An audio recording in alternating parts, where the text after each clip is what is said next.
Outra verdade de Ra, acredite se quiser, mas realmente tem a ver com a palavra, é de um conceito de propriedade. Uma pessoa que recebe também a nominação Ra, que fosse chamada de Ra, também poderia dizer assim, eu sou o dono. Olha só. Então, o que acontece? As ovelhas têm dono. Quem é o dono? O pastor. Aqui vem um alertazinho bem rápido. Como as pessoas aqui da terra, semelhantes, aqueles que foram chamados para essa missão, são também ovelhas, ser dono das ovelhas só pode ser dado esse título a Deus. É verdade. Só Deus é dono das ovelhas. Então, assim, quando se está no pastoreio das ovelhas de Deus, a gente tem que entender que Ele é o dono. Isso. Nós estamos cuidando de algo, de alguém, de vidas que pertencem ao Senhor. Elas não são nossas para fazermos dela o que bem quisermos. Com certeza. Nós não temos poder sobre elas. Não nós não temos podemos domínio. negociá-las. Nós não podemos fazer delas objeto de manipulação. Não, elas pertencem a um dono. Esse dono é o Senhor. E Ele vai cobrar o que for feito sobre suas ovelhas. Então, o conceito que a Davi está dizendo não é só assim, ele é meu líder, ele é aquele que me alimenta, mas ele também é meu dono. Aleluia! Ele é aquele Deus que é o meu nosso dono. É incrível, só esse pedacinho do Salmo. É forte. E mais, a também fala, sabe do quê? De proteção. Proteção e relacionamento. O pastor é aquele que se relaciona com as ovelhas, que anda no meio das ovelhas, que abraça as ovelhas, que alimenta as ovelhas, que afaga as ovelhas, que eventualmente corrige as ovelhas, que vai buscar a ovelha perdida, que chama as ovelhas, que conhece cada uma pelo seu nome. Aleluia. Sabe? O pastor é tudo isso, então ele não apenas ele se relaciona, ele interage com as ovelhas, mas ele também as protege. Ele tem ali a vara de condução, mas ele também tem um cajado para proteção, ele tem um bordão que ele protege as ovelhas, e Davi está declarando isso, olha, eu me relaciono com Deus e eu sei que Deus é o meu protetor. Aleluia. Eu sei que Ele me protege. Se você continuar lendo o Salmo, você vai ver que ele diz assim, olha, eu estou protegido até na presença dos meus inimigos. É fantástico esse Salmo. Então ele entende isso, ele se relaciona com Deus, ele tem mesa com Deus, ele come com Deus, ele interage com Deus, ele se alimenta daquilo que Deus manda ele comer. Davi está dizendo tudo isso para nós, que o Senhor é o pastor dele, que Ele é o pastor. E se Deus é o pastor de Davi, Davi é o que de Deus? Davi é ovelha. É ovelha, né? Então, consequentemente, quando tem um relacionamento pastor e o outro é ovelha. O outro é aquele que é o objeto do cuidado. E o que é que acontece? Para a gente entender bem o que o pastor faz, a gente precisa entender o que a ovelha faz também. Sim. E as características da ovelha são bem interessantes, porque se o pastor é aquele que fornece alimento, a verdadeira ovelha faz o quê? Vai se alimentar daquilo que o pastor der. É verdade. Vai se alimentar daquilo que o pastor apresentar. Vai ali comer aquele alimento, vai ali receber aquela provisão. Quer saber se você realmente está seguindo, está sendo ovelha de Deus aqui na terra? Você está se alimentando daquilo que Deus está falando? Você está se alimentando daquilo que a palavra diz? Você está seguindo as direções que Deus está falando? Se você está pensando nas coisas de Deus, meditando sobre aquilo que Deus sabe, essa coisa do ruminar, de ficar ali mastigando aquilo que Deus tem falado com você. Se você está se alimentando das coisas de Deus, você sim é ovelha de Deus. Você sim pode declarar, o Senhor é meu pastor, porque eu sou sua ovelha. E se o pastor é o líder, qual é a consequência? A ovelha é o liderado. Então, qual é a reação da ovelha? Ele me lidera e eu obedeço. Aleluia! Ele me lidera e eu sigo. Você tem obedecido ao Senhor? Você tem obedecido aos comandos da Bíblia? Você tem sido obediente a esses princípios, valores? Tem sido obediente a essas verdades? Se você tem sido, eu garanto a você, você é ovelha de Deus. Sabe por quê? Porque Ele é o seu pastor. E mais do que isso, está dizendo que Ele é o dono, não é? Se Ele é o dono, sabe o que vai acontecer? Ele vai te ter por propriedade particular dele. Isso significa que ninguém vai ter o direito de encostar num fiozinho do seu cabelo. São todos contados pelo Senhor. Sem que ele antes permita. Sem que ele antes consinta. sem que ele antes diga assim, para passar e para tocar nela, tem que primeiro perguntar se pode. Não é de qualquer jeito.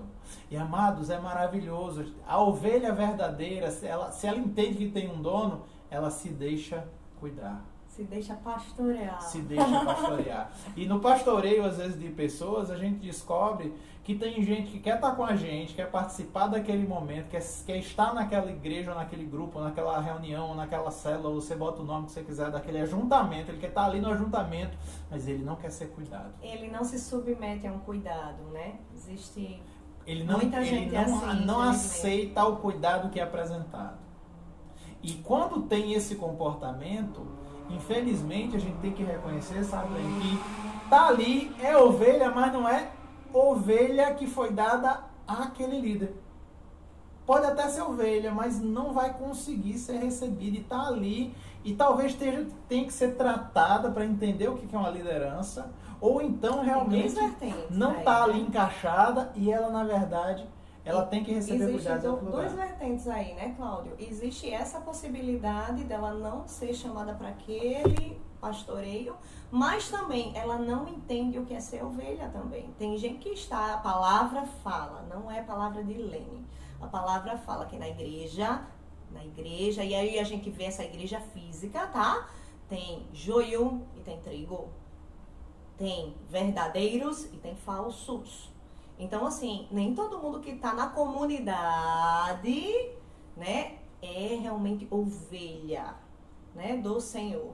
Então, assim, a gente tem que ter discernimento, mas independente disso, nós precisamos orar por essas pessoas, né, Cláudio? Essas pessoas que são rebeldes ou, sabe, não se submetem a um cuidado, essas pessoas não estão sendo pastoreadas. E aí tem essas duas vertentes, né? Pode ser uma, pode ser outra. Isso aí também não cabe a nós julgar. Isso. Nós temos que orar e pedir que Deus se revele ou que Deus posicione aquela pessoa na sua gloriosa, preciosa, bondosa vontade. João capítulo número 10, Jesus fala de maneira muito clara: as minhas ovelhas ouvem a minha voz. Isso significa que o quê? Elas dão atenção e elas me seguem. Então, assim, elas se permitem ser conduzidas, elas se deixam cuidar. E por se deixar cuidar, elas vão se relacionar com o pastor e elas vão ser protegidas pelo pastor. Sim. E aqui vem dois alertas. E esses dois alertas, um deles Lene já deu aqui. Foi? Glória a Deus. Amém. Que Deus já está adiantando algumas coisas, já está falando. Dois alertas. No meio desse rebanho todo de ovelhas aí que tem no mundo do Senhor, nem todo mundo é ovelha. A gente tem que entender o seguinte: tem muitas pessoas que são atraídas pela palavra pelos mais variados motivos. Lembra que quando Jesus estava pregando, vinha gente que se convertia, vinha gente que só ia zombar, vinha gente que ia criticar, vinha gente que ia perseguir e formava aquele grande grupo. Vinha gente que vinha por uma necessidade natural, né? Queria ser suprida. Isso, tinha gente que queria só um milagre. Mas não queria o Senhor. Teve tudo isso. E o que é que acontece? Hoje continua tendo da mesma forma. Do mesmo jeito. E dois alertas. O primeiro alerta é o seguinte: dentro dessa constatação, ovelha tem uma característica muito engraçada. Sabe qual é? É quando você olha para uma ovelha de um grupo, ela é igualzinha a outra praticamente. Você olha para outra ovelha, é igualzinho. Você olha para outra, é igual também. Você olha para 20 ovelhas daquele grupo, elas são iguaizinhas. Então o que acontece? Quando você nota uma ovelha diferente, luz amarela. Sabe por quê? Porque aquele grupo que está sendo trabalhado, tratado pelo Espírito Santo, ele vai se tornando uniforme. Eu não estou dizendo que as pessoas vão ficar iguais, eu estou dizendo que as pessoas vão ficar com uma mesma visão. Volta lá para Efésios. Um mesmo entendimento, uma mesma fé, Isso. Um mesmo alvo, um mesmo direcionamento. Mesmo espírito. Mesmo batismo. E quando você tem ali um grupo ali, né, todo homogêneo e tem ali uns elementos destoando, aí você tem que examinar por que está destoando. Por que todo mundo aqui é branquinho e esse aqui está de amarelo? Por que todo mundo aqui, entendeu, tem um pelinho meio acinzentado e esse aqui, o pelo dele é totalmente diferente, é marrom. E isso aqui a gente está pontuando a questão dos frutos, daquilo que vai ser gerado pela vida dessas pessoas. É claro que não é cor, né, gente, misericórdia. Mas enfim, é aquilo que a pessoa está frutificando, aquilo que ela está doando, aquilo que ela está manifestando a respeito da vida dela, aquilo que ela está, né, Cláudio? Expressando, né? É nisso que a gente está falando. E assim, eu queria lembrar de Atos capítulo 20, o episódio de Eutico, né? Eutico quis ser diferente, né? Todo mundo sentou nos bancos, ele foi sentar na janela. Ele foi ser uma ovelha diferente. E o que aconteceu? Ele caiu do banco que ele estava, que era a janela, era alta, e ele sofreu um acidente, morreu. E se não fosse o Espírito Santo, se não fosse uma obra misericordiosa que Deus tinha para realizar, ele teria morrido. Quero pontuar uma coisa diante disso. Independente dessas pessoas que não são ovelhas, não estão submetendo como ovelhas do Senhor, a misericórdia, a graça, Deus pode trazer a vida a quem está morto. Então a gente não pode rejeitar. A igreja, nós não temos esse direito. Ninguém. Nós precisamos orar uns pelos outros. Amar uns aos outros. Amém? Essa fraternidade é importante na igreja. É verdade, glória a Deus. E seguindo para o segundo alerta ainda é mais curto. Em 2 Pedro, no capítulo 2, versículo 1, diz assim, olha: assim como houve no passado falsos profetas, haverão no meio de vós falsos doutores. Ou seja, tem ovelha falsificada também no meio. Só que não somos nós, a gente já está dando esse alerta pela terceira vez. Não pode julgar. Não somos nós que vamos julgar. A gente vai conhecer pelos frutos e o Senhor vai tratar de cada uma dessas pessoas. Tá e certo? Quando Deus nos permite conhecer, ver uma situação, tenha certeza, se Deus te fez ver, não é para você julgar, expor, é para você orar.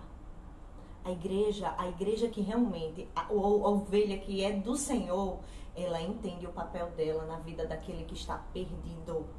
A graça e misericórdia. Sabe quando a gente olha pra gente mesmo e a gente vê, nossa, como Deus foi gracioso. Pronto, sabe essa graça? Você sabe que você não merece. Você sabe de onde Deus te tirou. Você sabe quem você é. Você sabe das suas ruindades. Você sabe muitas vezes das maldades do teu coração, dos pensamentos que não louvam ao Senhor. Pronto, Deus não teve misericórdia de você? Pronto, quando você vê alguém assim, se posicionando de uma forma, nossa, essa pessoa tá meio... Essa pessoa não se submete a Deus. Essa pessoa tá assim, ore por elas. Entenda o seu papel como igreja para a vida dessa pessoa, porque Deus pode ressuscitar quem está morto. Por fim, já caminhando aqui para o final, eu queria agora lembrar vocês que a Davi não foi apresentado a Jesus, a não ser no momento no momento posterior, já no paraíso. E o que acontece? Mas nós tivemos a honra e a glória de ter sido apresentado a Jesus, sim, ainda que não tivemos o prazer de vê-lo fisicamente. Mas ainda assim, sobre nós repousa uma bem-aventurança. Bem-aventurados aqueles que não viram e creram. Aleluia. E o que acontece? Vamos dar uma olhadinha. Será que Jesus poderia se encaixar nessa declaração? O Senhor é o meu pastor. Será que se a gente botar assim, Jesus é o meu pastor, dá certo? Nessa declaração? Porque assim, um pastor é aquele que tem que fornecer alimento, né? Jesus declarou: eu sou o pão da vida. Em outra declaração, em João 6, ele disse assim: a minha carne é verdadeiramente comida, o meu sangue é verdadeiramente bebida. Olha só que coisa linda. Um pastor tem que ser o líder, sabe? Jesus é o líder perfeito. Jesus sempre ia adiante, Jesus sempre estava ali à frente. Ensinando, ele falava que todo mundo tinha que pegar sua cruz e negar a si mesmo e ir até o fim. E ele fez isso, pegou a cruz, foi o primeiro a pegar a cruz, negar a si mesmo e ir até o fim. Ele é o exemplo. O exemplo perfeito em Hebreus, no capítulo 13, no versículo 20, diz assim: Jesus é o grande pastor, o sumo pastor, o maior de todos os pastores. Sabe? O pastor é aquele que protege, o pastor é aquele que cuida, aquele que se relaciona. Jesus deu a vida para nos proteger. Ele disse: eu sou o bom pastor, e o bom pastor dá a sua vida pelas ovelhas. Olha que coisa linda. E pastor também quer falar de propriedade. Em Apocalipse, no capítulo 5, no versículo 9, diz assim: digno é o cordeiro de abrir esse livro e os seus selos, porque com o seu sangue comprou para si gente de toda tribo, toda língua, raça e nação. Ou seja, ele é dono. Ele é. Glória seja dada ao nome do Senhor. Jesus é o meu pastor. Aleluia. Jesus é o meu pastor. O Senhor é o meu pastor.